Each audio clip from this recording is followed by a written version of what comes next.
ঈমান কাকে বলে? বিশ্বাস করা যায় না। ঈমান কাকে বলে, ঈমানের পরিচয় কি? তাদের মতে আল্লাহকে দেখা যায় না, এই কারণে আল্লাহকে বিশ্বাস করি না। রাসূল সাল্লাল্লাহু আলাইহি ওয়াসাল্লাম ঈমানের যে সংজ্ঞা দিলেন, ঈমান কাকে বলে? তো ঈমান কাকে বলে?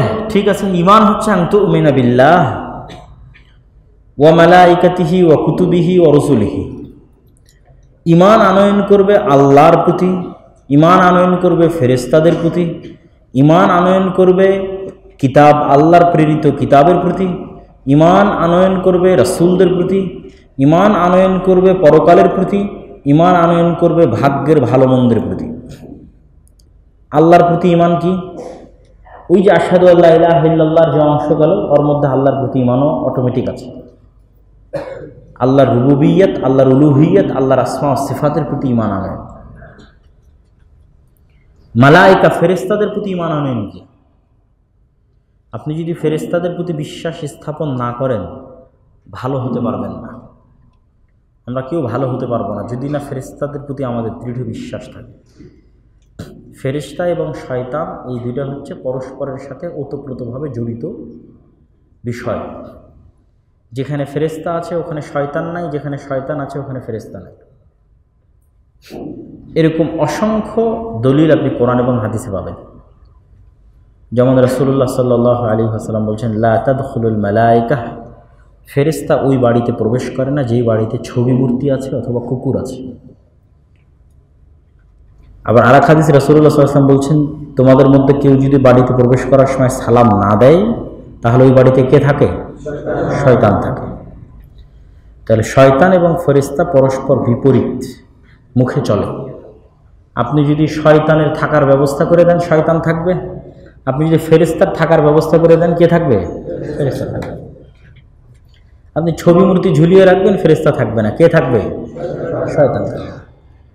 তাই পরীক্ষা আমাদের যে আমরা আমাদের সাথে ফেরেশতাদেরকে বিজয় করব না আমরা আমাদের কর্ম দিয়ে শয়তানকে বিজয় করব। আমরা আমাদের কর্ম দিয়ে যাকে বিজয় করব আমাদের শরীরের মধ্যে তার প্রভাব শক্তি বেশি থাকবে। আমি যদি সবসময় অপবিত্র থাকি আমার শরীরে শয়তানের প্রভাব শক্তি বেশি কাজ করবে। আর আমি যদি অজু ভাঙলেই অজু করি, কোনো একজন মানুষ যে অজু ভাঙ্গা মাত্রই অজু করে, তো লা ইয়ামাসসুহু ইল্লাল মুতাহহারুন, অপবিত্র হয় না কারা? ফেরেশতারা। কারা অপবিত্র হয় না? তো আপনি সবসময় পবিত্র থাকবেন মানে আপনার মধ্যে ফেরেশতা স্বভাব বিরাজ করতেছে, ফেরেশতা আপনার সাথে বেশি থাকবে, ফেরেশতার শক্তি আপনার শরীরের মধ্যে প্রভাব বিস্তার করবে। রূহে রব্বানী নাম দিয়েছে শাহুরুল্লাহ মুহাদ্দিস দেহলভী হুজ্জাতুল বালেগার মধ্যে, যে রূহে রব্বানী প্রভাব বিস্তার করবে। আর শয়তানকে উনি নাম দিয়েছে নফসে শয়তান। তো আমরা কাকে প্রভাব বিস্তার করাবো আমার শরীরের মধ্যে সেটার সিদ্ধান্ত আমাদের। এই জন্য ফেরেশতার উপর বিশ্বাস খুব জরুরি দরকার। ফেরেশতারা কী করলে থাকে, কী করলে থাকে না তাও জানা দরকার। ফেরেশতারা কী কী করতে পারে সেটাও জানা দরকার। আল্লাহর ম্যানেজমেন্ট সিস্টেম টোটালটাই ফেরেশতারা দেখাশোনা করে। তারপর আছে আল্লাহর প্রেরিত কিতাব। আল্লাহ সুবহানাহু ওয়া তাআলা কিতাব কেন পাঠাবেন? আল্লাহ নিজেই সূরা বাকারার মধ্যে বলে দিয়েছেন, আদম আলাইহিস সালাতু ওয়াস সালামের সৃষ্টি করার পর কুলনা বিতু মিনহা জামিআ, আদম আলাইহিস সালাতু ওয়াস সালামকে সৃষ্টি করলেন, নির্দিষ্ট গাছের ফল খেতে নিষেধ করলেন, শয়তানের প্ররোচনায় পড়ে খেয়ে ফেললেন। আল্লাহ বললেন নেমে যাও জান্নাত থেকে। আর ইবলিস যেহেতু আল্লাহর কথা অমান্য করেছিল, ইবলিসকেও নামিয়ে দিয়েছেন। জিনদের মধ্যে একমাত্র জিন যে আসমানে থাকার সুযোগ পেয়েছিল সে কে? ইবলিস। তো ইবলিসকেও নামিয়ে দিলেন, আদম আলাইহিস সালামকে নামিয়ে দিলেন, দিয়ে বলেন এবার যাও তোমরা দুইজন পরস্পরের শত্রু, মারামারি করো। আদম আর আদমের বংশধর, ইবলিস আর ইবলিসের বংশধর কিয়ামত পর্যন্ত কি করবে? মারামারি করবে।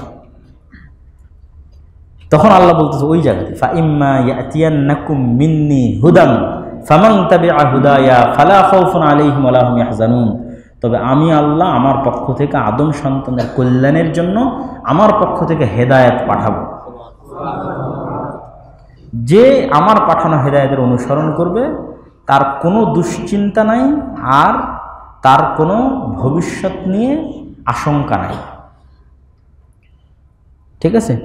অতীত নিয়ে আফসোস নাই, ভবিষ্যৎ নিয়ে আশঙ্কা এবং দুশ্চিন্তা নেই। তো এই যে আল্লাহ বললেন তিনি হেদায়েত পাঠাবেন, সেই হেদায়েতই হচ্ছে নবী রাসূল আর নবী রাসূলদের সাথে পাঠানো কিতাব। আল্লাহ তার ওয়াদা রক্ষা করেছেন, যুগে যুগে নবী রাসূল পাঠিয়েছেন আর নবী রাসূলদের সাথে পাঠানো কিতাব পাঠিয়েছেন। এগুলো যে আল্লাহর পক্ষ থেকে পাঠানো তার প্রমাণ কি? সেটির যুক্তিও আল্লাহ কোরআনে তুলে ধরেছেন। মুসাদ্দিকাল লিমা বাইনা, কোথাও বলা আছে মুসাদ্দিকাল লিমা বাইনা ইয়াদাইয়া, কোথাও বলা আছে মুসাদ্দিকাল লিমা বাইনা ইয়াদাইকুম। যে তাওরাতের ক্ষেত্রেও বলা আছে, ইনজিলের ক্ষেত্রেও বলা আছে, কোরআনের ক্ষেত্রেও বলা আছে, একই কথা। আল্লাহ যখন ইনজিল পাঠিয়েছেন তখন আল্লাহ বলেছেন, শোনো, এই ইনজিল তোমাদের কাছে থাকা তাওরাতকে সত্যায়ন করে, আর তোমাদের কাছে থাকা তাওরাত এই ইনজিলকে সত্যায়ন করে। যখন কোরআন পাঠিয়েছেন তখন কোরআনের ক্ষেত্রে বলেছেন, শোনো, এই কোরআন তোমাদের কাছে থাকা তাওরাত আর ইনজিলকে সত্যায়ন করে, আর তাওরাত আর ইনজিল এই কোরআনকে সত্যায়ন করে। মুসাদ্দিকান, সত্যায়নকারী, মানে কোরআন, তাওরাত এবং ইনজিলের মধ্যে তথ্যগত মিল আছে, কেউ কাউকে মিথ্যায়ন করে না। যেমন আপনি 2-3টা ছোট ছোট উদাহরণ নেন। ডারউইনের থিওরি হচ্ছে মানুষ কি থেকে এসেছে? বানর থেকে এসেছে। এবার আপনি তাওরাত খোলেন, তাওরাতকে ইহুদিরা বলে তোরাহ, খ্রিস্টানরা বলে ওল্ড টেস্টামেন্ট। তোরাহ খোলেন। ইনজিলকে খ্রিস্টান বলে বাইবেল। ইনজিল খুলেন, দেখেন যে কি লেখা আছে, যে মানুষ কোথায় থেকে এসেছে। তাওরাতেও দেখবেন লেখা আছে আদম আলাইহিস সালাম থেকে এসেছে। ইনজিলেও দেখবেন লেখা আছে আদম আলাইহিস সালাম থেকে এসেছে। তাওরাতেও দেখবেন লেখা আছে আদম আলাইহিস সালামের স্ত্রীর ঘটনা, নাম দেওয়া আছে ইভ। ইনজিলেও নাম দেওয়া আছে ইভ, যাকে আমরা হাওয়া বলছি, যেখান থেকে বলা হয় ইভ টিজিং, মানে মেয়েদেরকে ডিস্টার্ব করাকে বলা ইভ টিজিং। ইভ মূলত হাওয়া আলাইহিস সালামের নাম। এবার কোরআনে আসেন, কোরআনও বলতেছে যে আদম আর হাওয়া। তাহলে 3টে ধর্মগ্রন্থ মানুষ যে আদম এবং হাওয়া থেকে সৃষ্টি হয়েছে এই বিষয়ে পরস্পরকে সত্যায়ন করে না মিথ্যায়ন করে? সত্যায়ন করে। তাহলে কি প্রমাণ করছে? হাজার হাজার বছরের ডিফারেন্সে, হাজার হাজার কালের পরিক্রমায় পৃথিবীর বিভিন্ন প্রান্তে 3 যুগে 3জন নবী এসেছে। 3জন নবীর কাছে একই রকম মেসেজ গেছে যে মানুষকে সৃষ্টি করা হয়েছে আদম থেকে এবং তার স্ত্রী হাওয়া থেকে। তাহলে এটা কাকতালীয় না এটা ইচ্ছাকৃত, বানোয়াট না সত্য? সত্য। হাজার হাজার বছরের ডিফারেন্স। আর তখন তো এটা আধুনিক যুগ ছিল না, এত কিছু সংরক্ষণ করার কোনো সুযোগ ছিল না, লাইভ ভিডিও কোনো কিছু সংরক্ষণ করার সুযোগ ছিল না। হাজার হাজার বছরের ডিফারেন্সে বিভিন্ন অঞ্চলে বিভিন্ন দেশে নবীরা আসতেছে আর সেম কথা বলতেছে। তাহলে একটা আর একটা সত্যায়নকারী না মিথ্যায়নকারী? সত্যায়নকারী। আপনি নবীদের নাম দেখেন, তাওরাত এবং ইনজিলে যা নবীদের নাম আছে তার 90% নবীদের নাম কোরআনে আছে। ঘটনার ধারা বিবরণীতে পার্থক্য হতে পারে, কিন্তু ঘটনার সারমর্ম এক। যেমন আদম আলাইহিস সালাম কেমনে পথভ্রষ্ট হলেন এর ধারা বিবরণীতে পার্থক্য আছে। কোথাও তাওরাত ইনজিল এগুলো যেহেতু পরিবর্তিত বিকৃত হয়ে গেছে, কোথাও লেখা আছে সাপের আকৃতিতে এই জান্নাতের মধ্যে প্রবেশ করলেন, কোথাও মানে যে যত রকম পেরেছে সে তত রকম বিকৃতি সাধন করেছে। যেই বিস্তর তথ্যে যেখানে কন্ট্রাডিক্টরি হবে সেখানে সত্য কোরআনে, কেন কোরআন হচ্ছে লেটেস্ট এবং আনচেঞ্জেবল, আর আগেরগুলো চেঞ্জ হয়ে গেছে। কিন্তু আমি ওইটা বলছি, কিন্তু মূল সারমর্ম সেম। ঠিক নবীদের ঘটনাবলিতে আপনি পড়েন যে নূহ আলাইহিস সালামের যুগে একটা বড় বন্যা হয়েছিল, পৃথিবীতে একটা মহাপ্লাবন এসেছিল নূহ আলাইহিস সালামের যুগে। অন্তত এই সারমর্ম কথাটুকু তাওরাতেও আছে, এই সারমর্ম কথাটুকু ইনজিলেও আছে, আজও আছে, এখনও আছে, কোরআনেও আছে। তাহলে পৃথিবীতে একটা মহাপ্লাবন হয়েছিল একজন নবীর যুগে নূহ আলাইহিস সালাম, এই তথ্যে এই 3টে ধর্মগ্রন্থ পরস্পরকে সত্যায়নকারী না মিথ্যায়নকারী? ইব্রাহিম আলাইহিস সালাম এখন পর্যন্ত পৃথিবীর যে 3টে দিন আছে, খ্রিস্টান, ইহুদি এবং মুসলমান, 3 ধর্মের মানুষের কাছে সবচেয়ে প্রিয়। সবাই গর্ব করে যে আমরা ইব্রাহিমের বংশধর। ইহুদিরা তো সুপারিয়রিটিতে বিশ্বাস করে যারা ইব্রাহিম আলাইহিস সালামের বংশধর। এই জন্য ওরা এটা সহ্য করতে পারে না যে ইসমাইল আলাইহিস সালামের বংশ, যে রক্তের দিক থেকে মুহাম্মদ সাল্লাল্লাহু আলাইহি ওয়াসাল্লাম দাবি করবে যে আমিও ইব্রাহিমের বংশধর, এটা সহ্য করতে পারে না ইহুদিরা। হয় এটাকে তারা এড়িয়ে যায়, না এটাকে ধামাচাপা দিতে চায়, না হয় জানেই না। অসংখ্য মানুষ আছে জানে না। আপনি যদি ইসরায়েলে কোনো সার্ভে করেন, কাবা ঘরের ছবি দেখান, ইসরায়েলের প্রত্যেকটা ইহুদিকে জিজ্ঞেস করবেন এই কাবা ঘর কে বানিয়েছে, সবগুলো বলবে যে মুহাম্মদ সাল্লাল্লাহু আলাইহি ওয়াসাল্লাম বানিয়েছে। অথচ আসলে এই কাবা ঘর কে বানিয়েছে? ইব্রাহিম আলাইহিস সালাম। ওরা যদি জানতো যে কাবা ঘর ইব্রাহিম আলাইহিস সালাম বানিয়েছে, তাহলে ন্যূনতম তাদের মধ্যে চেঞ্জিং আসতো, চিন্তার জগতে ঝড় আসতো। আব্রাহামিক রিলিজিয়ান তিনটেই হচ্ছে ইব্রাহিম আলাইহিসসালামের মিল্লাতে ইব্রাহিমের অনুসারী হওয়ার দাবিদার। সেই জন্য নবীদের নামেও মিল আছে। আমরা যাকে ইব্রাহিম বলছি তারা তাকে আব্রাহাম বলছে, আমরা যাকে ইসহাক বলছি তারা তাকে আইজাক বলছে, আমরা যাকে দাউদ বলছি তারা তাকে ডেভিড বলছে, আমরা যাকে ইউসুফ বলছি তারা তাকে জোসেফ বলছে, আমরা যাকে সুলাইমান বলছি তারা তাকে সলোমান বলছে। এই ধরনের মানে আমরা যাকে ইয়াকুব বলছি তারা তাকে জ্যাকব বলতেছে। Dot dot dot dot dot, just উচ্চারণের পার্থক্য, ঘটনা ধারা বিবরণী ইতিহাস সেম। তো কি বলছিলাম, আল্লাহ তার পক্ষ থেকে কিতাব পাঠাবে, সেই কিতাবগুলোর প্রতি বিশ্বাস করতে হবে। যে কিতাবগুলো কার পক্ষ থেকে এসেছে? কার পক্ষ থেকে? আল্লাহর পক্ষ থেকে। তাহলে এক, আল্লাহর প্রতি বিশ্বাস; দুই, ফেরেশতাদের প্রতি বিশ্বাস; তিন, কিতাবের প্রতি বিশ্বাস; চার, নবী রাসূলদের প্রতি বিশ্বাস। তো ওই যে আল্লাহ বলেছেন হেদায়েত পাঠাবেন শয়তানের কবল থেকে বাঁচানোর জন্য, তো নবী রাসূলেরা আসবে, নবী রাসূলদের প্রতি বিশ্বাস করতে হবে। নবী রাসূলদের মধ্যে মর্যাদাগত পার্থক্য হয়। 5 জন নবী হচ্ছেন উলুল আজম। পৃথিবীতে আসা সকল নবীর মধ্যে সর্বশ্রেষ্ঠতম নবী হচ্ছে 5 জন। এই 5 জনের মধ্যে আবার সর্বশ্রেষ্ঠ হচ্ছে আমাদের নবী মুহাম্মদ সাল্লাল্লাহু আলাইহি ওয়াসাল্লাম। সেই উলুল আজম 5 জন কে হতে পারে? ইব্রাহিম আলাইহিস সালাম 1 জন, নূহ আলাইহিস সালাম 2 জন, ঈসা আলাইহিস সালাম, মুসা আলাইহিস সালাম, মুহাম্মদ সাল্লাল্লাহু আলাইহি ওয়াসাল্লাম। হ্যাঁ, এ হলো 5 জন: নূহ, ইব্রাহিম, ঈসা, মুসা, মুহাম্মদ সাল্লাল্লাহু আলাইহি ওয়াসাল্লাম, উলুল আজম, দৃঢ় প্রতিজ্ঞ 5 জন নবী। এই 5 জন নবীর মধ্যে সর্বশ্রেষ্ঠ কে? মুহাম্মদ সাল্লাল্লাহু আলাইহি ওয়াসাল্লাম। মুহাম্মদ সাল্লাল্লাহু আলাইহি ওয়াসাল্লাম সর্বশ্রেষ্ঠ, তার 2-1টা প্রমাণ। কোরআন সুন্দর, আর সত্যবাদী ন্যায় পরায়ণ সব নবী, খাতামুন নবীন, জি,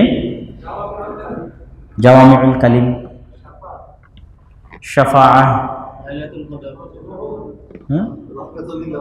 কি বললেন? রাহমাতুল আলামিন সুন্দর, হ্যাঁ, মিরাজ, এটা সুন্দর। আচ্ছা, হ্যাঁ, অবিকৃত দিন কোরআন যেহেতু বলা হয়েছে ওটার মধ্যে চলে এসেছে। মুহাম্মদ সাল্লাল্লাহু আলাইহি ওয়াসাল্লামের যে উনি সর্বশ্রেষ্ঠ, এটার প্রমাণটা দেখা যাবে মাকাম মাহমুদের মাধ্যমে। মানে প্রমাণটা মানুষ দেখবে। আমরা তো বিশ্বাস করতেছি উনি সর্বশ্রেষ্ঠ, কিন্তু এটা প্রমাণিত হবে কি? প্রমাণিত হবে কিসের মাধ্যমে? মাকাম মাহমুদ, যেটা আমরা আজানের পরে সবসময় দোয়া করি, যেটা আমাদের নবী শিখিয়ে গেছেন যে তোমরা দোয়া করবা যে আল্লাহ যেন আমাকে মাকাম মাহমুদ দান করে। তাহলে দোয়া করার গুরুত্ব বুঝেন যে সর্বশ্রেষ্ঠ নবী মাকাম মাহমুদ আল্লাহ তাকে দিবেন, এটা তিনি জানেন। তারপরেও তার উম্মতকে বলে গেছেন যেন তার জন্য আমরা এই দোয়া করি যে হে আল্লাহ আপনি মুহাম্মদ সাল্লাল্লাহু আলাইহি ওয়াসাল্লামকে মাকাম মাহমুদ দান করেন। অথচ আমাদের কিছু দরকার, আমরা দোয়া করি না। দোয়া না করা হচ্ছে অহংকার। আর মুহাম্মদ সাল্লাল্লাহু আলাইহি ওয়াসাল্লামের এটা নম্রতা যে তিনি জানেন আল্লাহ তাকে মাকাম মাহমুদ দিবেন, তারপরেও তিনি নিজে দোয়া করেছেন, তার উম্মতকে শিখিয়ে গেছেন দোয়া করতে। মাকাম মাহমুদ হচ্ছে কিয়ামতের মাঠে যখন সকল নবী আল্লাহর সাথে কথা বলার সাহস করবেন না, তখন সারা পৃথিবীর মানুষের ব্যর্থতার পরে, এটা হচ্ছে প্রমাণ, প্রুফ যে সারা পৃথিবীর মানুষের কিসের পরে? ব্যর্থতার পরে। সারা পৃথিবীর সকল নবী রাসূলের ব্যর্থতার পরে, ওলিয়া উলিয়ার ব্যর্থতার পরে, পীর মুর্শিদ বুজুর্গানে দিনের ব্যর্থতার পরে, ঠিক আছে? যত বড় পীর হোক, পীর আব্দুল কাদের জেলানী রাহিমাহুল্লাহ রাহমাতান ওয়াসিয়া, তিনিও কিয়ামতের মাঠে আল্লাহর সাথে কথা বলতে পারবেন না। তো পৃথিবীর সকলের ব্যর্থতার পরে মানুষ দেখবে যে আজ কিয়ামতের মাঠে এত এত সম্মানিত নবী রাসূল, ওলিয়া উলিয়া, পীর বুজুর্গ, শুহাদা, সিদ্দিকিন কেউ আল্লাহর সাথে কথা বলার সাহস করছে না।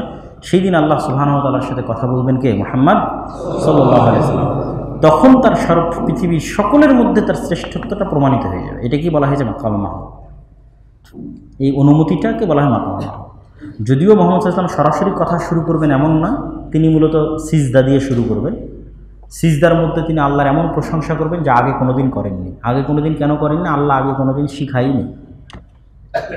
আর ওই দিন ওই সময় আল্লাহ সুবহানাহু ওয়া তাআলা সেগুলো তার অন্তরে ঢেলে দিবেন। ওই রকম অসংখ্য অগণিত অজানা ভাষায়, অগণিত অজানা অসংখ্য মাধ্যমে তিনি আল্লাহ সুবহানাহু ওয়া তাআলার প্রশংসা করবেন। কতক্ষণ করবেন তা তিনি জানেন, তিনি জানেন না, আল্লাহ সুবহানাহু ওয়া তাআলা জানেন। কতক্ষণ তার প্রশংসা করবে। তো আমরা আলোচনা করছিলাম নবী রাসূলদের প্রতি বিশ্বাস স্থাপন। তো নবী রাসূলদের প্রতি বিশ্বাস স্থাপনের বড় অংশ হচ্ছে নবীরা আল্লাহ সুবহানাহু ওয়া তাআলার পক্ষ থেকে মানুষের পথ প্রদর্শক এবং হেদায়েতের মাধ্যম ওসিলা হিসেবে প্রেরিত হয়ে থাকেন। নবী রাসূলরা সত্যবাদী এবং আমানতদার হয়ে থাকেন, ন্যায়পরায়ণ হয়ে থাকেন। তারপরের যেটা বিশ্বাস সেটি হচ্ছে পরকালে বিশ্বাস স্থাপন। পরকালে বিশ্বাস স্থাপন ইসলামের অন্যতম গুরুত্বপূর্ণ জরুরি একটি বিশ্বাস। আমাদের এই পৃথিবী, যেটি কিছুক্ষণ আগে আমরা আব্দুর রব সিরনিয়াবাদ টেক্সটাইল কলেজে আলোচনা করছিলাম, যে বস্তুবাদী পৃথিবী, আমরা পরকালকে ভুলে গেছি। আমরা যে মারা যাব এই বিশ্বাস আমাদের মধ্যে নাই। এই জন্য আল্লাহ সুবহানাহু ওয়া তাআলা বলেছে, যিনি তোমাদেরকে প্রথমবার সৃষ্টি করতে পেরেছেন তিনি তোমাদেরকে দ্বিতীয়বারও সৃষ্টি করতে পারবেন। অতএব তোমরা পরকালের প্রতি বিশ্বাস স্থাপন করো। কিভাবে বিশ্বাস স্থাপন করো? আইনাল ইয়াকিন। আপনি শুনেছেন লন্ডন নামে একটা শহর আছে, আর আপনি নিজে গিয়ে দেখে এসেছেন যে লন্ডন আছে, কোনটা বেশি মজবুত? দেখে এসেছেন। তো আল্লাহ বলছে তোমরা এইভাবে বিশ্বাস করো পরকাল আছে, যেন আমরা সবাই মরে গেছি এবং পরকাল কায়েম হয়ে গেছে। মানে আমরা প্র্যাকটিক্যালি এক্সপিরিয়েন্স করে ফেলেছি যে আমরা মারা গেছি, প্র্যাকটিক্যালি এক্সপিরিয়েন্স করে ফেলেছি যে কিয়ামত হয়ে গেছে। ওইভাবে আল্লাহ বিশ্বাস করতে বলছে পরকালের প্রতি বিশ্বাসটা। কেন? পরকালের প্রতি বিশ্বাসের উপরে ইসলামের সকল কিছু নির্ভর করছে। আর তারপরে সর্বশেষ হচ্ছে ভাগ্যের ভালো মন্দের প্রতি বিশ্বাস। ভাগ্য কি? তাকদীর কি? তাকদীর হচ্ছে আল্লাহর জ্ঞান। তাকদীর কি বলেন তো? একটু জোরে বলেন, তাকদীর কি? তাকদীর হচ্ছে আল্লাহ সুবহানাহু ওয়া তাআলার জ্ঞান। আল্লাহ সুবহানাহু ওয়া তাআলার জ্ঞান এত প্রশস্ত, আল্লাহ সুবহানাহু ওয়া তাআলার জ্ঞান এত ব্যাপক যে আল্লাহ সুবহানাহু ওয়া তাআলা সকল কিছু জানেন। তো মানুষ কি করবে সেটাও আল্লাহ সুবহানাহু ওয়া তাআলা জানেন। ভবিষ্যতের খবর কে জানে? ওয়া ইনদাহু মাফাতিহুল গায়বি লা ইয়ালামুহা ইল্লা হু ওয়া মা তাসকুতু মিন ওয়ারাকাতিন ইল্লা ইয়ালামুহা ওয়ালা হাববাতুন ফি যুলুমাতিল আরদি ওয়ালা রাতবিন ওয়ালা ইয়াবিসিন ইল্লা ফি কিতাবিন মুবিন। ইনদাহু মাফাতিহুল গায়ব, অদৃশ্যের সকল চাবিকাঠি আল্লাহর কাছে আছে। লা ইয়ালামুহা, কেউ জানে না অদৃশ্যের খবর, ইল্লাহু, আল্লাহ ব্যতীত। কাল কি হবে, এক সেকেন্ড পর কি হবে, কেউ জানে না। কে জানে? আল্লাহ সুবহানাহু ওয়া তাআলা। ওয়া মা তাসকুতু মিন ওয়ারাকাতিন ইল্লা ইয়ালামুহা, গাছের একটা পাতাও যদি পড়ে সেই পাতা পড়ার খবর কে রাখেন? আল্লাহ রাখেন। ওয়ালা হাববাতুন ফি যুলুমাতিল আরদি, অন্ধকার রাতে কালো পাথরের উপর কালো পিঁপড়াও যদি চলমান থাকে সেটিও আল্লাহ সুবহানাহু ওয়া তাআলা জানেন। একদম গভীর অতল সমুদ্রের মধ্যে যদি কোনো কিছু থাকে সেটাও আল্লাহ জানেন। ওয়ালা রাতবিন ওয়ালা ইয়াবিসিন ইল্লা ফি কিতাবিন মুবিন, দুনিয়ার প্রতিটি ধূলিকণা, প্রতিটি বালিকণা আল্লাহ সুবহানাহু ওয়া তাআলার কিতাবুম মুবিনে লিপিবদ্ধ আছে। সেই কিতাবটাই হচ্ছে লাওহে মাহফুজ। লাওহে মাহফুজ। তো তাকদীর হচ্ছে আল্লাহর জ্ঞান। আল্লাহ সবই জানেন, আমি কি করব সেটাও জানেন। তো আল্লাহ জানেন, এই জন্য লিখেছেন। সহজ উত্তর। মানে তাকদীর নিয়ে যে মানুষের অসংখ্য প্রশ্ন, এই অসংখ্য প্রশ্নের এক বাক্যে সহজ উত্তর কি? অদৃশ্যের খবর কে রাখে? আল্লাহ রাখে। তো আজ থেকে 50,000 বছর পর কি হবে আল্লাহ জানে না? জানে না। আজ থেকে 50,000 বছর পর যে মানুষ আসবে, মানুষ কি করবে, এটা আল্লাহ জানে না? জানে না। জানে। তো ঠিক পৃথিবী সৃষ্টির 50,000 বছর আগে আল্লাহ সুবহানাহু ওয়া তাআলা জানতেন যে আমরা আজকে কি করব না করব। জানতেন না? জানতেন না? জানতেন। আল্লাহ সুবহানাহু ওয়া তাআলা জানেন, তিনি জ্ঞানী, সর্বজ্ঞানী। আলিমুম বিযাতিস সুদূর, মানুষ অন্তরে কি কল্পনা করে সেটাও কে জানে? আল্লাহ সুবহানাহু ওয়া তাআলা জানে। দুনিয়ার কোনো যন্ত্র আছে নাকি অন্তরের কথা রিড করতে পারে? এরকম নাই। কিন্তু আল্লাহ সুবহানাহু ওয়া তাআলা জানেন। যেহেতু আল্লাহ জানেন, তিনি যা জানেন তাই তিনি লিপিবদ্ধ করার আদেশ দিয়েছেন কলমকে। কলম লেখো, সেটাই তাকদীর। সেই তাকদীরই লাওহে মাহফুজের মাধ্যমে ফেরেশতাদের মধ্যে বন্টন হয়ে গেছে যে অমুক দিন এত তারিখে এতটার সময় অমুক গ্রামে অমুক মহিলার পেটে অমুক সন্তান জন্মগ্রহণ করবে। ফেরেশতা তার মতো সেখানে পৌঁছে গেছে। ফেরেশতা তার মতো সেখানে রূহ প্রদান করেছে, যতদিনে যে সময় যে মিনিটে রূহ দেওয়ার দরকার। যত মিনিটে যত সেকেন্ডে রূহ কবজ করার দরকার সেখানে ফেরেশতা পৌঁছে গেছে। তো তাকদীরের 4টা স্তর। 1 নম্বর আল্লাহ জানেন, 2 নম্বর আল্লাহ ওটাই লিখতে বলেছেন, যা তিনি জানেন তাই তিনি কলমকে কি বলেছেন, লিখতে। কলম সেটা লিখেছে, সেটি লাওহে মাহফুজ। 3 নম্বর হচ্ছে যখন সেটির বাস্তবায়ন হয় তখন আল্লাহ সুবহানাহু ওয়া তাআলার ইচ্ছা শামিল হয়।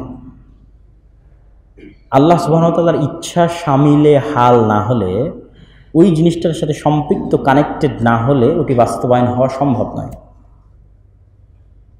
এই জন্য আল্লাহর ইচ্ছা বোঝাও জরুরি। আল্লাহর ইচ্ছা 2 প্রকার, ইরাদা শারঈয়াহ, ইরাদা কাউনিয়াহ। পৃথিবী পরিচালনাগত ইচ্ছা, শারঈ ইচ্ছা। আল্লাহ শারঈভাবে আল্লাহ চান না যে ইবলিস জাহান্নামে যাক। আল্লাহ চায় নাকি যে ইবলিস জাহান্নামে যাক? হ্যাঁ, আল্লাহ চান না। তিনি রব্বুল আলামিন, তিনি সকলের কল্যাণকামী। তিনি চান ফেরাউনও জান্নাতে যাক, তিনি চান ইবলিসও জান্নাতে যাক। কিন্তু ইবলিস যখন আল্লাহকে অস্বীকার করলো তখন আল্লাহ কি জোরপূর্বক ইবলিসকে মেরে পিটিয়ে আল্লাহর আদেশ মানাতে বাধ্য করেছে? করেননি। তাহলে ইবলিস যেই মুহূর্তে আল্লাহর অবাধ্য হচ্ছে ওই মুহূর্তে ইবলিস কার শক্তি প্রয়োগ করতেছে? আল্লাহর দেওয়া শক্তি প্রয়োগ করতেছে। আমার কথা মনে বুঝতে পারেন? যেই মুহূর্তে ইবলিস আল্লাহর অবাধ্য হচ্ছে ওই মুহূর্তে ইবলিস কার দেওয়া শক্তি, ক্ষমতা, জান, রূহ প্রয়োগ করে আল্লাহর অবাধ্য হচ্ছে? আল্লাহর দেওয়া শক্তি। কিন্তু আল্লাহ তখন বাধা দিয়েছে? বাধা দেয়নি। আল্লাহ চান না যে আপনি গান শোনেন, এই জন্য নবী রাসূল পাঠিয়েছে, কোরআনে লিখে দিয়েছে, হাদিসে লিখেছে। কিন্তু আপনি যখন গান শুনছেন তখন আল্লাহ কি আপনার কানকে বধির করে দেয়? কানের মধ্যে যে শোনার ক্ষমতা, এটা কি আপনার বাপের দেওয়া? কার দেওয়া? আল্লাহর দেওয়া। আল্লাহ সুবহানাহু ওয়া তাআলা যদি ওই সময় চান যে আপনাকে শুনতে দিবেন না, আপনার কান বধির করে দিতে পারেন না? দিতে পারেন। তাহলে আপনি যে ওই সময় শুনতেছেন কার দেওয়া ক্ষমতাকে ব্যবহার করে শুনতেছেন? আল্লাহর দেওয়া। এই থার্ড সেশনটা, থার্ড স্টেপটা হচ্ছে আল্লাহর ইচ্ছা। আল্লাহর ইচ্ছা ছাড়া পৃথিবীতে কেউ কোনো কিছু করতে পারবে না। তো আল্লাহ সুবহানাহু ওয়া তাআলা কখনো কখনো স্বাভাবিক যে গতি আছে সেই গতিকে লঙ্ঘন করেন। বেশিরভাগ সময় আল্লাহ লঙ্ঘন করে না। আল্লাহ একটা সফটওয়্যার, আপনাদের বোঝানোর জন্য সফটওয়্যারটা ডেভেলপ করে ছেড়ে দিয়েছে। এখন আমার মোবাইল, হাতের মোবাইলে যেই বাটনে চাপ দিলে লাইট জ্বলবে, ফ্ল্যাশ লাইট, ওই বাটনে চাপ দিলে ফ্ল্যাশ লাইটই জ্বলবে। যেখানে চাপ দিলে কল যাবে সেখানে চাপ দিলে কলই যাবে। তো আল্লাহ সুবহানাহু ওয়া তাআলা পৃথিবীকে এরকম একটা সিস্টেম ডেভেলপ করে ছেড়ে দিয়েছেন। আগুনের কাজ আল্লাহ কি দিয়েছে? পুরানো। তো আগুনের বাটন যদি আপনি চাপেন তো পুড়বে না? পুড়বে না? পুড়বে। ছুরিকে আল্লাহ কি কাজ দিয়েছে? কাটা। তো ছুরির বাটন যদি আপনি চাপেন তো কাটবে না? কাটবে না? কাটবে। তাহলে যেইভাবে আল্লাহ পৃথিবী ডেভেলপ করেছে ওই ডেভেলপ সিস্টেমের মধ্যে দিয়ে যদি আপনি যান ওটাই ঘটবে 90% সময়। যখন ঘটবে না তখনই মুজিজা, যখন ঘটবে না তখনই কারামাত। বুঝেননি মনে হয়? যখন ঘটবে না তখনই কি মুজিজা, যখন ঘটবে না তখনই কারামাত। কিন্তু 90% সময় ওই ডেভেলপিং, যেভাবে সিস্টেম ডেভেলপ করা আছে ওভাবেই চলবে। এবার আপনি বলেন আমেরিকা কেন শক্তিশালী, এবার বলেন ইসরায়েল কেন শক্তিশালী, এবার বলেন ইংল্যান্ড এবং ইউরোপ কেন শক্তিশালী? আল্লাহ যেই সিস্টেমের উপর পৃথিবী ডেভেলপ করেছে ওরা এই সিস্টেমগুলো ইউজ করেছে। তো ওরা যখন ইউজ করেছে আল্লাহ কি বাধা দিবে নাকি যে কাফের মুশরিক ইউজ করতেছে থামা? হ্যাঁ, আল্লাহ বাধা দিবেন না। আল্লাহ পৃথিবী এই সিস্টেমে ডেভেলপ করেছে, যে যত বড় জ্ঞানী হবে, যে যত জ্ঞানের শক্তিকে কাজে লাগাবে পৃথিবীতে তত ক্ষমতা থাকবে। তো ইউরোপ, আমেরিকা, ইসরায়েল জ্ঞানের শক্তিকে কাজে লাগিয়েছে, সায়েন্স, টেকনোলজি, গবেষণা, বম ইত্যাদি সব কিছু তৈরি করে একাকার। আল্লাহ গিয়ে বাধা দিবে? বাধা দিবে না। ও যখন বম ফেলতেছে ফিলিস্তিনের উপর তখন বম জ্বালাবে, এই কথাই ঠিক। কেন? আল্লাহ যেই সিস্টেমের উপর ডেভেলপ করেছে ওই সিস্টেম অনুযায়ী কাজ করেছে। যদি ওই বম না ফাটে সেটা মুজিজা, সেটা কালে ভদ্রে হাজারে বছরে 5000 লক্ষ বছরে একবার ঘটে। যদি না ফাটে সেটা কারামত। তাহলে আমার আপনার কাজ কি? আমার আপনার কাজ হচ্ছে আমাকে ওই সিস্টেম অনুযায়ী আগাতে হবে। আমি ঘরে বসে থেকে বলবো যে বিজয়ী হয়ে যাবে, না, আপনাকেও সর্বোচ্চ সাধ্য অনুযায়ী আল্লাহ পৃথিবী পরিচালনার যে সিস্টেম, সেই সিস্টেম অনুযায়ী আগাতে হবে। আপনি যখন আপনার পুরো জান ও প্রাণ দিয়ে ওই সিস্টেম অনুযায়ী আগাবেন তখন যদি আপনারা সমান সমানও হন, 18-19 হন, 18-20 হন, তখন আল্লাহর ওয়াদা হচ্ছে আল্লাহ আপনাকে বিজয় করে দেবেন। 15-20 হন, আল্লাহ আপনাকে বিজয় করে দেবে। তখন আল্লাহর সাহায্য আপনি দেখতে পাবেন, তখন আল্লাহর মর্যাদা দেখতে পাবেন, আল্লাহর কারামত দেখতে পাবেন। কিন্তু আল্লাহ যেই সিস্টেমের উপর পৃথিবী ডেভেলপ করেছে ওই সিস্টেমে আপনাকে চলতে হবে। আর ওই সিস্টেমে যদি কাফের মুশরিক চলে, আল্লাহ গিয়ে বাধা দিবেন না। তো তাকদীরের কয়টা স্তর বললাম? 4টে স্তর। 1 নম্বর হচ্ছে আল্লাহর জ্ঞান, 2 নম্বর লেখা, 3 নম্বর আল্লাহর ইচ্ছা, আর 4 নম্বর হচ্ছে বাস্তবায়ন। আল্লাহর ইচ্ছা হওয়ার পরেই সেটি বাস্তবে রূপ লাভ করে। সম্মানিত উপস্থিতি, তো তাকদীরের উপর বিশ্বাস থাকলে উপকার কি? তাকদীরের প্রতি বিশ্বাস থাকলে মানুষ কখনো হতাশ হবে না, মানুষের প্রোডাক্টিভিটি লেভেল প্রচুর পরিমাণে বাড়বে, মানুষ কখনো আত্মহত্যা করবে না। মানুষ যদি জানতো যে কালকে এটা ঘটবে, মানুষের প্রোডাক্টিভিটি লেভেল লস হয়ে যেত। আমি জানছি তো কালকে আমি লস করব, তাহলে কি আমি আর আজকে চেষ্টা করব?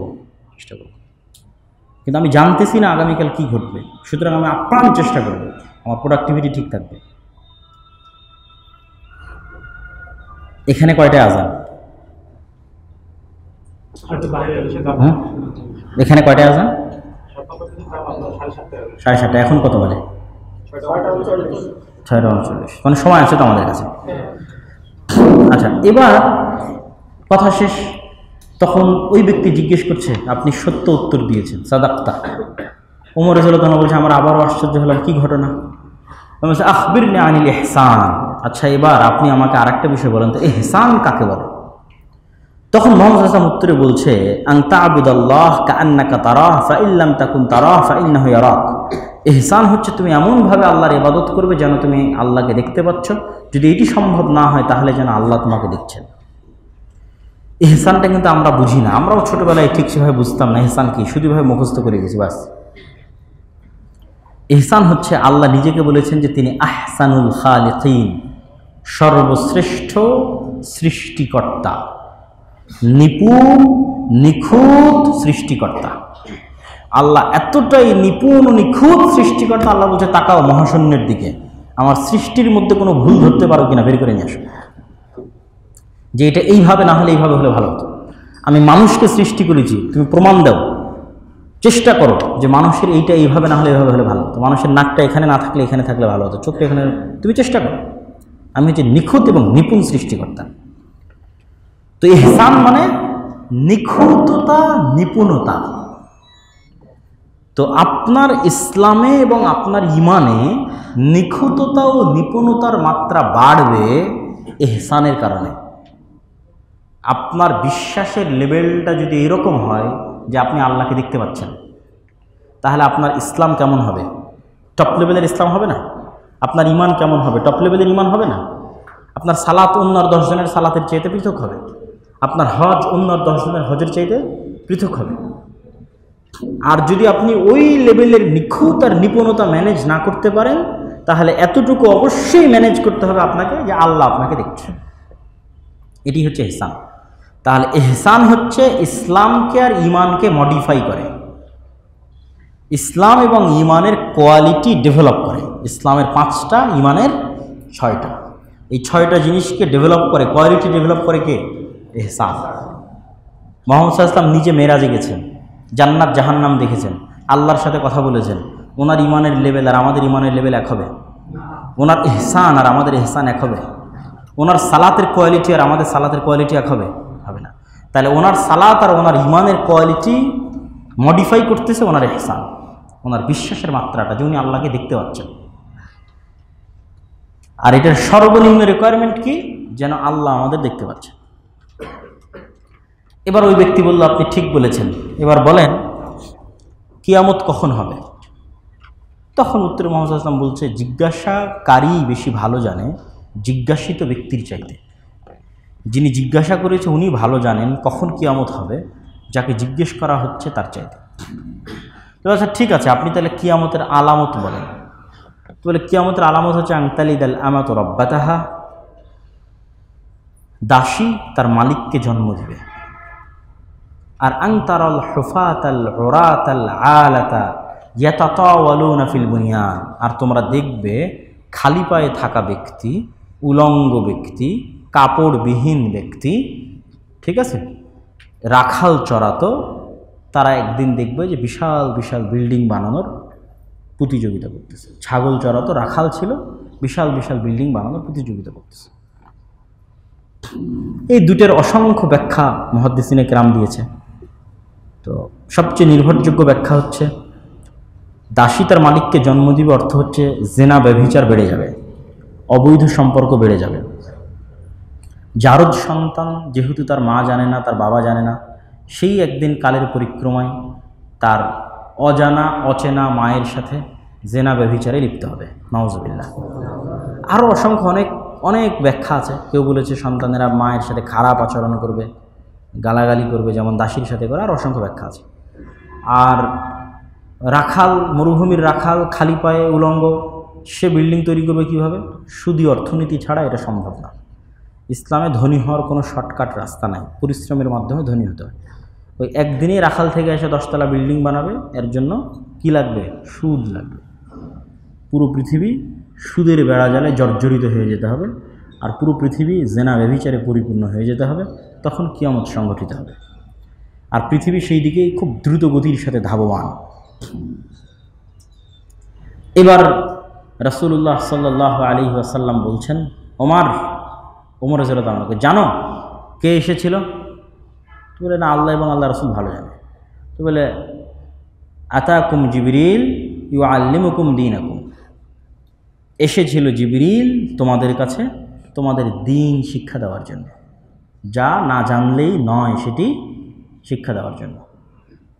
জিবরাইল এসেছিল তোমাদেরকে দ্বীনের বেসিক, একদম মৌলিক যে কথা, যেটা প্রত্যেক মুসলমানকে জানতে হবে এবং মানতে হবে, সেটি শিক্ষা দেওয়ার জন্য জিবরাইল তোমাদের কাছে এসেছিলেন। তাহলে এই হাদিস থেকে আমরা এতটুকু অন্তত বুঝতে পারি যে ইসলাম এবং ঈমান এই দুটি মিলেই দিন। ইসলাম একাইও দিন নয়, ঈমান একাইও দিন নয়। কেন? এগুলো সবগুলো মিলেই দিন, এই হাদিসটা প্রমাণ করছে। তাহলে কেউ বলবে আমার অন্তর ঠিক আছে, নামাজ পড়বে না, সে কি দিনের মধ্যে আছে না নাই? নাই। আবার কেউ বাহ্যিকভাবে নামাজ পড়ছে কিন্তু অন্তরে ঈমান নাই, সে কি দিনের মধ্যে আছে? নাই। ইসলাম এবং ঈমানের কম্বিনেশনেই হচ্ছে দিন। সম্মানিত উপস্থিতি, ইসলামের আরও কিছু বেসিক মূলনীতি আছে যা আমাদের অবশ্যই সকলের জানা থাকা দরকার। সেই বেসিক মূলনীতিগুলো সংক্ষেপে বলে আজকের বক্তব্য শেষ করব, তারপর প্রস্তুতি পর্বে চলে যাব। ব্যক্তিগত জীবন, পারিবারিক জীবন, সামাজিক জীবন, রাষ্ট্রীয় জীবন, অর্থনৈতিক জীবন, প্রত্যেকটা জীবনে ইসলামের কিছু বেসিক মূলনীতি আছে। যেমন যদি পারিবারিক জীবন বলি, তাহলে পারিবারিক জীবনে ইসলামের বেসিক মূলনীতি হচ্ছে বংশ পরম্পরার ধারাকে ঠিক রাখা, পরিবার প্রথাকে কি রাখা? ঠিক রাখা। এইটির উপর কেন্দ্র করে সব হুকুম হাকাম তৈরি হয়েছে। তালাক থেকে শুরু করে, অবৈধ সম্পর্ক হারাম থেকে শুরু করে, তারপরে হচ্ছে ইদ্যত পালন থেকে শুরু করে সকল বিধিবিধান তৈরি হয়েছে এই একটা মূলনীতির উপর দাঁড়িয়ে, যে বংশ পরম্পরাকে ঠিক রাখতে হবে, কে বাপ পিতার পরিচয় ঠিক থাকতে হবে। সামাজিক জগতে ইসলামের বেসিক মূলনীতি কি? সামাজিক জগতে ইসলামের বেসিক মূলনীতি হচ্ছে ঐক্যবদ্ধ থাকা, মসজিদ ভিত্তিক, এবং সোশ্যাল ইন্স্যুরেন্স, যেটা আজকে প্রথম মসজিদে আলোচনা করেছি, বিএম কলেজের যে অনুষ্ঠানটা ছিল। সোশ্যাল ইন্স্যুরেন্স, সামাজিক নিরাপত্তা বলয় তৈরি করা। ওই বক্তব্য থেকে আপনারা দেখে নেবেন যে সামাজিক নিরাপত্তা বলয় কী, কীভাবে রাসূল সাল্লাল্লাহু আলাইহি ওয়াসাল্লাম মুহাজিরদেরকে আনসারদের মাধ্যমে সামাজিক নিরাপত্তা বলয়ের ইন্স্যুরেন্স দিয়েছিলেন। আমাদের তো লাইফ ইন্স্যুরেন্স আগে, রাসূল সোশ্যাল ইন্স্যুরেন্স দিয়েছিলেন। মুহাজির যারা মক্কা থেকে এসেছিল, আনসাররা তাদেরকে সোশ্যাল ইন্স্যুরেন্স দিয়েছে। যার টাকা নেই তাকে টাকা দিয়েছে ব্যবসা করার জন্য, যার কাছে 5টা ঘোড়া ছিল সে 2টা ঘোড়া দিয়ে দিয়েছে, যার 4টে বউ ছিল সে 1টা বউ তালাক দিয়ে দিয়েছে। Social insurance. পারস্পরিক সহযোগিতা, যে ব্যক্তি আর এক মুমিনের দুঃখ কষ্ট দূর করে দিবে, আল্লাহ কিয়ামতের মাঠে তার দুঃখ কষ্ট দূর করে দেবে। পারস্পরিক ভালো ব্যবহার, কোরআন মাজিদে যেখানেই আল্লাহ তার ইবাদতের কথা বলেছে, সাথে সাথে পিতামাতার সাথে ভালো ব্যবহারের কথা বলেছে। আনিশকুরলি ওয়ালি ওয়ালিদাইক ওয়া আবুদুল্লাহ ওয়ালা তুশরিকু বিহি ওয়াবিল ওয়ালিদাইনি ইহসানা, ওয়াবিল ওয়ালিদাইনি ইহসানা। আল্লাহর ইবাদত করো, বাপ মায়ের সাথে ভালো ব্যবহার করো, আত্মীয় স্বজনের সাথে ভালো ব্যবহার করো, ইয়াতিম মিসকিন পথিক তাদের সাথে ভালো ব্যবহার করো। ধারাবাহিক দিক নির্দেশনা আছে। তো এই যে ইসলামের, এটা হচ্ছে সামাজিক ভিত্তি, সমাজ পরিচালনা ইসলামের মূলনীতি, যেটি থেকে আমরা বহু দূরে। আমাদের আকীদা আমল সব সুন্দর আছে, কিন্তু মুআশারা মুআমালা সামাজিক যে রুলসগুলো আছে ইসলামের সেগুলো আমরা মেনটেন করি না। এই অর্থনীতিতে ইসলামের বেসিক মূলনীতি কি? অল্পে সন্তুষ্টি, ঋণ বিমুখতা। ঋণকে, লোনকে ইসলাম কখনোই প্রমোট করে না। এমনকি আপনি এসি কিনবেন কর্জে হাসানা নিয়ে, এটাও ইসলাম পছন্দ করে না। আপনি কর্জে হাসানা কখন নেবেন? যখন মরে যাচ্ছেন তখন। সুদের ভিত্তিতে নেওয়া তো বহু দূরে থাক। অল্পে তুষ্ট থাকা, ঋণ বিমুখতা, ঠিক আছে। আর অর্থের ন্যায়ভিত্তিক বন্টন, সাম্যের সাথে ন্যায়ভিত্তিক অর্থের বন্টন। ইসলাম চায় না যে বাজার কেউ কুক্ষিগত করুক। এই যেমন সিন্ডিকেট চলতেছে, সরাসরি ইসলাম বিরোধী। রাসূল সাল্লাল্লাহু আলাইহি ওয়াসাল্লামের অসংখ্য হাদিস আছে সিন্ডিকেট বিরোধী। বাজারকে এবং অর্থকে কেউ কুক্ষিগত করবে, অর্থনৈতিক মার্কেটকে কেউ কুক্ষিগত করবে, এটা রাসূল সাল্লাল্লাহু আলাইহি ওয়াসাল্লাম হতে দেননি। ইহুদিরা জন্মগত ব্যবসায়ী, আর ওরা জন্মগত সুদের ব্যবসা করে। মদিনা তো ওদের সুদের ব্যবসা ছিল। শুধু রাসূল সাল্লাল্লাহু আলাইহি ওয়াসাল্লামের কড়া অর্থনৈতিক পলিসির কারণে এবং ওপেন মার্কেট তৈরি করার কারণে এবং অর্থকে কাউকে কুক্ষিগত করতে না দেওয়ার কারণে, বাজারকে কাউকে নিয়ন্ত্রণ করতে না দেওয়ার কারণে যেই পরিমাণ অর্থনৈতিক সফলতা মুহাম্মদ সাল্লাল্লাহু আলাইহি ওয়াসাল্লাম দেখিয়েছিলেন, যেখানে ইহুদিদের এই সুদী অর্থনীতি পরাজিত হয়ে গেছে মদিনায় তখন। এটা এখনও সম্ভব। পৃথিবীর যে কোনো একটা রাষ্ট্রে যদি শুধু ইসলামের এই সাম্যের ভিত্তিতে, ন্যায় বন্টনের ভিত্তিতে অর্থনীতি বাস্তবায়ন হয়, তাহলে সারা পৃথিবীর শুধু অর্থনীতি ওই দেশের অর্থনীতি দেখে আফসোস করবে যে আমাদের এই অর্থনীতি দরকার। ইসলামের রাষ্ট্র ব্যবস্থা দুইটা মূলনীতির উপর দাঁড়িয়ে আছে: সত্যবাদিতা, ন্যায়পরায়ণতা। আর মানুষের 6টা মৌলিক অধিকার নিশ্চিত করতে হবে রাষ্ট্রকে। মানুষের অন্ন, বস্ত্র, চিকিৎসা, শিক্ষা, বাসস্থান। আর একটা কী হবে বলেন তো? 6টা বলেছে, আরেকটা কি? আরেকটা হচ্ছে সম্মান। সম্মান বা নিরাপত্তা বলতে পারেন, যেটা পৃথিবীর ইন্টারন্যাশনাল কোনো লতে লেখা নেই। বরং ইন্টারন্যাশনাল ল অনুযায়ী আপনি আরেকজনকে গালি দিতে পারবেন, এটা অধিকার। আর ইসলামের ল অনুযায়ী আপনি আরেকজনকে গালি দিতে পারবেন না, এটা ওই ব্যক্তির অধিকার। এটা বলা হচ্ছে সম্মানের অধিকার। আপনি আরেকজনের নামে গীবত করতে পারবেন না, অপবাদ দিতে পারবেন না, তার বিরুদ্ধে লিখতে পারবেন না, তার দোষ ত্রুটি ঢেকে রাখতে হবে, প্রকাশ করতে পারবেন না। সম্মানের অধিকার। ইসলাম বলতে বলতে 3টা কথা বলেছে। এক, মুসলমানের আর এক মুসলমানের উপর রক্ত হারাম, মানে হত্যা করতে পারবেন না। ধন সম্পদ হারাম, মানে চুরি ডাকাতি করতে পারবেন না। আর একটা কি হারাম? সম্মান হারাম, মানে মানহানি করতে পারবেন না। তাহলে মৌলিক অধিকার কয়টা দাঁড়ালো? 6টা। যে 5টা ইন্টারন্যাশনাল বিশ্ব স্বীকার করেছে, আর আরেকটা ইসলাম অতিরিক্ত বাড়িয়েছে, সেটা কি? সম্মান। এই 6টা মৌলিক অধিকার নিশ্চিত করতে হবে নাগরিকের। আর ন্যায়পরায়ণতা আর আমানতদারিতা এবং সত্যবাদিতা নিশ্চিত করতে হবে।